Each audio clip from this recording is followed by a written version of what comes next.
በስመ አብን ወልድን መንፈስ ቅዱስን ሓደ አምላኽ አሜን። ፍቁራን አሕዋተይን አሓተይን ሎሙን መቐፀልታ ናይቲ መዓልታዊ ንገብሮ ዘለና ንባብ መዝገበ ሃይማኖት ካብ ቁፅሪ 711 ክሳብ 720 ከነንብብ ኢና። ናይ መሲሕ ትፅቢትን መንፈስ ቅዱስን ቁፅሪ 711 እነሆ ሓድሽ ነገር ክገብር እየ። ክልተ ትንቢታዊ መስመር እዩ ማዕቢሉ። እቲ ሓደ ኣብ ትፅቢት መሲሕ ዘተኮረ እቲ ካልእ ከዓ ናይቲ ሓድሽ መንፈስ ብስራት ዕላማ ዝነበረ እዩ።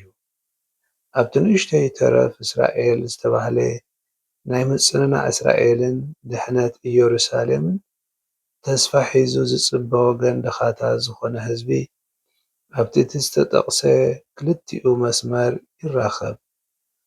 ነቲ ንኣብኡ ዝርኢ ትንቢታት ኢየሱስ ብኸመይ ተፍፃሜት ከም ዝህቦ ኣቐዲምና ዝረኣናዮ እዩ። ኣብዚ ግን ሕጂ ኣብቲ ናይ መሲሕን መንፈሱን ርክብ ዝገሃደሉ ወገን ጥራሕ ከነተኩር ኢና። ቁፅሪ 712 ትፅቢት ናይቲ ዝተገብረሉ መሲሕ ዓይነተኛ መግለፂታቱ ድሮ ኣብቲ መፅሓፈ ኣማኑኤል ክርአ ይጅምር። ኢሳያስ ነቲ ክብሩ ምስ ረኣየ ብዛዕባ ክርስቶስ ዝበሎ ብፍላይ ኣብተን ቀዳሞት ክልተ ናይ ኢሳያስ ምዕራፍ 11 ፍቕድታት ካብ ጉንዲ እሰይ ሓደ ጠጥዒ ክጭብጭብ እቲ ካብ ሰራውር ዝጨብጨበ ጨንፈር ከዓ ክፈሪ እዩ። ኣብ ልዕሊኡ መንፈስ እግዚኣብሔር ክወርድ እዩ። መንፈስ ጥበብን ኣእምሮን፣ መንፈስ ምኽርን ሓይልን፣ መንፈስ ፍልጠት ኣምላኽን ፈሪሃኡን ክሓድሮ እዩ እናበለ ኣብ ኢሳያስ ምዕራፍ 11 ኣብ ቁፅሪ 1ን 2ን ይዛረበና። ቁፅሪ 713 ናይ መሲሕ ጠባያት ብፍላይ ዝግለፀሉ ኣብ መፅሓፍ ማህለየ መኃልይ እዩ። እዚ ማህለያት እዚ ናይ ስቃያት ኢየሱስ ትርጉም ይነግረና። ንብዙሓት ህይወት ክህብ ከመይ ኢሉ መንፈስ ቅዱስ ከፍስሶ ከም ዘለዎ ማለት ከም ጓናን ባዕድን ዘይኮነስ መጠን ባርያ መልክዕና ብምልባስ ምዃኑ ከዓ የርኢ። ነቲ ሞትና ብምሽካም ኣብቲ ናቱ መንፈስ ህይወት ከሳትፈና ከኣለ። ቁፅሪ 714 ስለዚ እምበኣር ክርስቶስ ነዚ ዝስዕብ ንባብ መፅሓፍ ኢሳያስ ናቱ ብምግባር ብስራት ክእውጅ ዝጀመረ መንፈስ እግዚኣብሔር ኣምላኽ ኣባይ ኣሎ። እግዚኣብሔር ቀቢኡኒ እዩ እሞ ንድኻታት ከበስሮም ለኣኸኒ። ንስውራን ልቢ ክዝንን፣ ንምሩኻት ሓርነት፣ ንእሱራት ከዓ ምፍታሕ ናይ እግዚኣብሔር ዓመት ጸጋ ክእውጅ ለኣኸኒ። ቁፅሪ 715 ብቐጥታ ንምምፃእ መንፈስ ቅዱስ ዝርኢ ትንቢታዊ ፅሑፋት ፍቕርን ተኣማንነትን ምሕረት ዝኣተናኡ ብናይ ተስፋታቱ ኣዘራርባ ገቢሩ ንልቢ ህዝቡ ናይ ዝዛረብ ኣምላኽ ቃላት እዩ። ናይዚ ተፍፃሜት ከዓ እቲ ኣብ ወጋሕታ ጴንጠቆስጤ ቅዱስ ጴጥሮስ ክእውጆ ዘለዎ እዩ። በዚ ተስፋታት ዝተመርኪሱ ድማ ኣብ መወዳእታ ዘመን መንፈስ እግዚኣብሔር ኣብ ልቢ ሰባት ሓድሽ ሕጊ ብምቕራፅ ክሓድሶ እዩ። ነቶም ዝተበታተኑን ዝተኸፋፈሉን ህዝብታት ክእክቦም፣ ንሓድሕዶም ከተዓርቆም ምን እዩ። ነቲ ቀዳማይ ፍጥረት ብምሕዳስ ለዊጡ ኣምላኽ ድማ ኣብኡ ምስ ሰባት ብሰላም ክነብር እዩ። ቁፅሪ 716 ኣብ ኣምላኽን ምስጢራዊ መደባቱን ጥራሕ ዝተኣማመኑ ትሑታንን ለዋሃትን ዝኾኑ ኣብ ናይ መሲሕ ዳኣ እምበር ኣብ ናይ ሰባት ፍትሒ ዘይእመኑ ወገን ድኻታት ንሳቶም ኣብ መወዳእታ በቲ ምጽኣት ክርስቶስ ዝሰናዱ ዘመነ ተስፋ ዝተፈጸመ ናይቲ ሕቡእ ተልእኾ መንፈስ ቅዱስ ዝዓበየ ስራሕ ምዃኖም እዮም። ኣብ መጽሓፍ መዝሙራት ተገሊጹ ዘሎ ድማ ከም ዝበለ ዝነጽሕን ብመንፈስ ቅዱስ ዝበርሀን ልቢ እዩ። ኣብዞም ድኻታት ምስኪናን እዚኣቶም እምበኣር መንፈስ ቅዱስ ንእግዚኣብሔር ብቑዕ ዝኾነ ህዝቢ ከሰናዱ ተረኽበ። መንፈስ ክርስቶስ ኣብ ምልኣት ግዜ ዮሃንስ ጸያሕ ፍኖት ነቢ መጥምቕ ቁጽሪ 717 ብኣምላኽ ዝተልኣከ ዮሃንስ ስሙ ሓደ ሰብ ነበረ። ዮሃንስ ገና ኣብ ከርሲ ኣዲኡ ከሎ ድንግል ማርያም ሽዑ ብስራሕ መንፈስ ቅዱስ ብዝጸነሰቶ ክርስቶስ መንፈስ ቅዱስ መሊእዎ ነበረ። ምእንቲ እዚ ናይ ማርያም ንኤልሳቤጥ ምብጻሕ እግዚኣብሔር ንህዝቡ ከም ዝበጽሖ ዘመልክት ኮነ።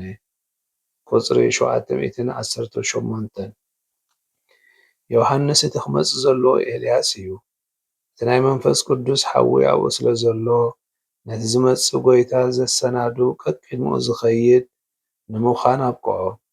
ኣብቲ ጸይሐ ፍኖት ጸራግ መንገዲ ዮሃንስ እምበኣር መንፈስ ቅዱስ ንእግዚኣብሔር ዝበቅዕ ህዝቢ ናይ ምስንዳው ስራሕ ይፍጽም። ቁጽሪ 717 ዮሃንስ መጥምቕ ካብ ነቢይ ዝዓቢ እዩ። ኣብኡ ድማ መንፈስ ቅዱስ ንመወዳእታ ግዜ ብነቢያት ይዛረብ። ነቲ ብኤልያስ ዝተጀመረ ጉዕዞ ነቢያት ዮሃንስ ዘዛሚኡ እዩ። ንሱ ምጽንናዕ እስራኤል ብቐረባ ክመጽእ ዘለዎ ዘይተርፍ ምዃኑ ነገረ። ስለዚ ከዓ ንሱ ናይቲ ክመጽእ ዘለዎ መጸናንዒ ድምፂ ኮነ። እቲ መንፈስ ሓቂ ከም ዝገብሮ እውን ዮሃንስ ንብርሃን ምስክር ክኸውን መጽአ።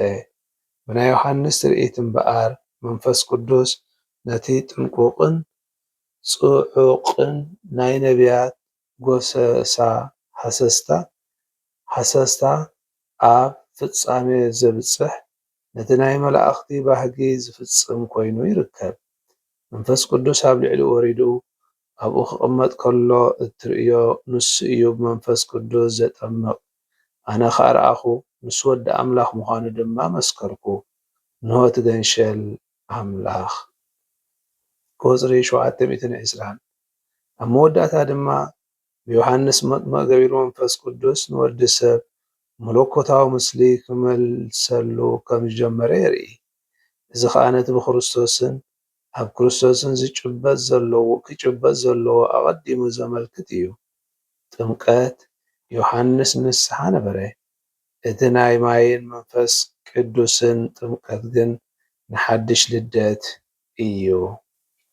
ፍቁራን ኣሕዋተይን ኣሓተይን እዚ ሎሚ ዘንበብናዮ ክፍሊ መዝገበ ሃይማኖት ብዛዕባ እቲ መንፈስ ቅዱስ ተስፋ መሲሕ ንምፍጻም ዝገበሮ ምድላዋትን ብፍላይ ድማ ብዛዕባ ታራ ዮሃንስ መጥምቕ እቲ ጸያሕ ፍኖት ወይ ድማ ጸራግ መንገዲ ኮይኑ ዘገልገሎ ዝገልጽ እዩ።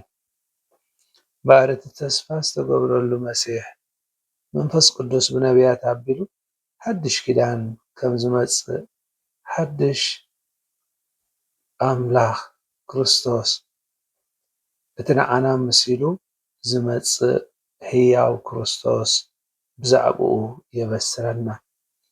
እቲ ዝመጽእ መሲሕ ከዓ መንፈስ ቅዱስ ኣብ ልዕሊኡ ክዓርፍ ከጽልሎ ምዃኑ እዚ መንፈስ ድማ ጸጋ ጥበብን ምርዳእን ምኽርን ሓይልን ፍልጠትን ፍርሓት እግዚኣብሔርን ኣምልኾን እቶም 7 ህያባት ንብሎ መንፈስ ቅዱስ ሒዙ ዝመጽእ ምዃኑ ይገልጸልና።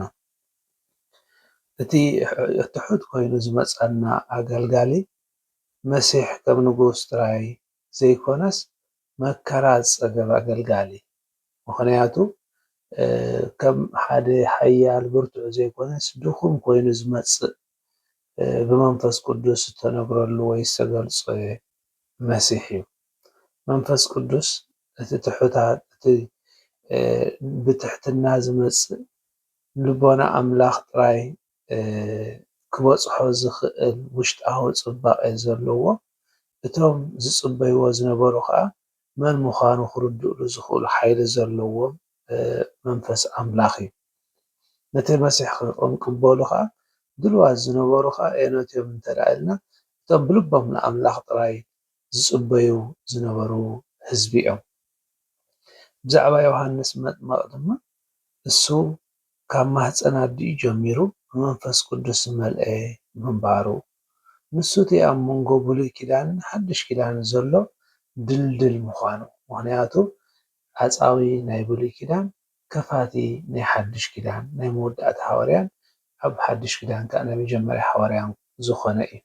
ስለዚ ተልእኮ ዮሃንስ ንእግዚኣብሄር ድልው ህዝቢ ንምስንዳው እዩ።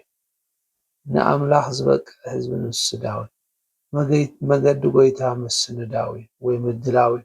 ምክንያቱ ናቱ ተልእኮ መንገዲ መፅራጊ ደኣ እምበር ኣነስ ንሱ ኣይኮንኩን ኢሉ ተኣሚኑ እዩ።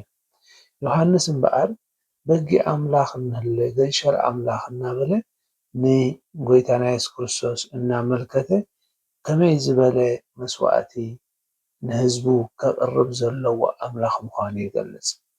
ስለዚ እቲ ቀዳማይ ምስክርነቱ እኒሀ ገንሸር ኣምላኽ ኢሉ ክምስክረሉ ከሎ እዩ። እምበኣር እዚ ሎሚ ዘንበብናዮ መንፈስ ቅዱስ ከመይ ገይሩ ንልቢ ሰባት ብፍላይ ንትሑታት ንምጽኣት ክርስቶስ ከም ዘዳልዎም ዘርእየና እዩ። ዮሃንስ መጥምቅ ድማ እቲ ናይ መወዳእታ ዓብይን ነቢይ ምኳኑ ነቲ መንፈስ ቅዱስ ዝተዳለወ ስራሕ ከም ዝዛዝሞን ንክርስቶስ መንገዲ ከም ዝፀርግን ዘረድእ እዩ። ኩላኩም እግዚኣብሄር ይባርክኩም። ስብሃት ንኣብን ንወልድን ንመንፈስ ቅዱስን ይኩን ጥንቲ ከም ዝነበረ ሕጂ ከዓ ንወትሩ ንዘለዓለም ዓለም ኣሜን። በስመ አብ ወወልድ ወመንፈስ ቅዱስ ሓደ ኣምላኽ ኣሜን።